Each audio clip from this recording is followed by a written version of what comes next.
So let's start by looking at some of the good and bad in the NGO sector, which is so frequently relied upon as the impetus, or alternatively as a stand-in for civil society and non-democracies. By the 1990s, you had the growth of donor spending, the growth in donor spending on citizens. Trying to help non-democrats democratize was frequently fruitless. They talk the talk, but only go so far. And so donors who for a very long time had been giving lots of money and lots of trips abroad and lots of education or training to non-democrats and the people in in these bureaucracies and non-democracies began to focus more on the civil society development within these non-democracies. With limited resources, donors often concentrated on those quote-unquote democracy NGOs that promised the most bang for the buck.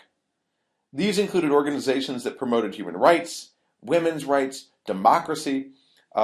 These are what we mean by democracy NGOs. So supporting values.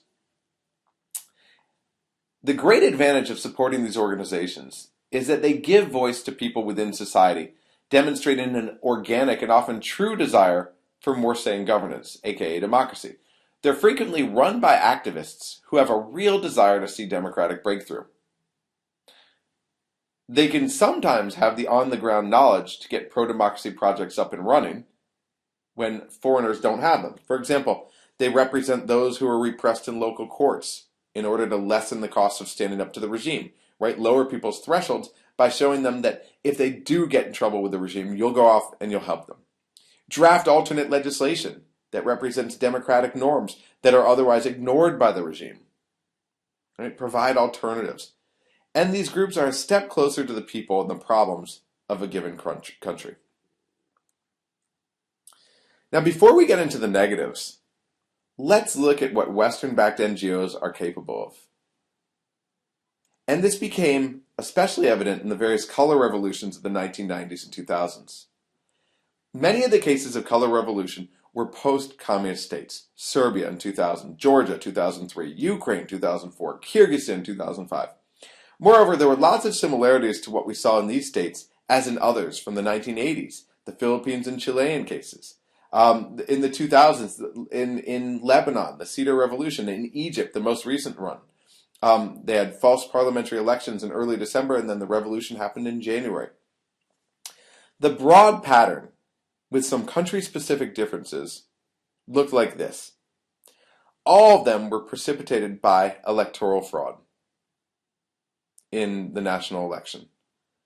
Let me see if I've got, sorry. Oh, no, we're getting there. In all of these states, challengers were only defending the status quo constitution. They were defending the constitution that existed.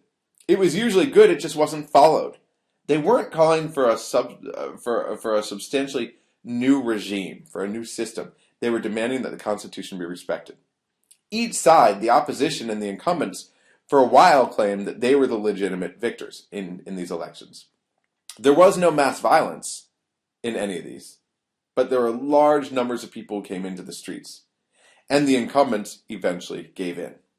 So that was the general pattern in all of these. Among the several factors that seem to have been critical to the success of these movements were one, these were semi-autocratic regimes. What does that mean? It means they were competitive authoritarian regimes, which we talked about before. They weren't totalitarian, they weren't single-party states, they weren't military regimes. They were competitive authoritarian regimes, which means that there's space for action. Okay, the space for action is critical. There is an independent media. It might be overshadowed by the state media, but it's allowed to exist. There are civil society organizations. They might get cracked down on if they get too politically active, but generally they're allowed to exist. There are political opposition parties. They might not win very many votes because of the fraudulent elections and the unfair elections in that it's hard for them to campaign. They don't have as much support for campaigning. They don't have as much media time on the state media, etc. But they exist. Okay? So all these were semi-autocratic, competitive authoritarian regimes. The second point here is that the incumbent was highly unpopular, usually, at least in part, due to failed economic policies or perceived corruption. Real corruption, usually. The third element here is that you had a united, organized opposition. groups of parties that gritted their teeth and stood together, despite their personal animosity, in the name of fighting a greater evil. Fourth, the opposition was able to show that the elections were falsified, thanks in large part to the independent electoral monitoring, and also thanks to a subsequent point, the fact that they had access to independent media outlets to get the message out about the false vote, so that the population would know what was happening. Thanks to all this, the political opposition was capable of mobilizing tens of thousands, hundreds of thousands, depending on the case, into the streets to protest electoral fraud. And finally, you had public pressures and sometimes pre-existing divisions, which meant the defection of key power players, especially the military, which refused to fire, the police, which refused to arrest, the secret services, the coercive apparatus that refused to attack the people, which was critical in the success of all of these revolutions. Electoral monitoring, the fifth thing that I talked about here, the ability to monitor the elections and propagate those false results, was heavily affected by international aid. NGOs and student groups were also important in the case of mobilization. All this suggests that Western aid was a facilitator, but not at all the impetus of these various revolutions.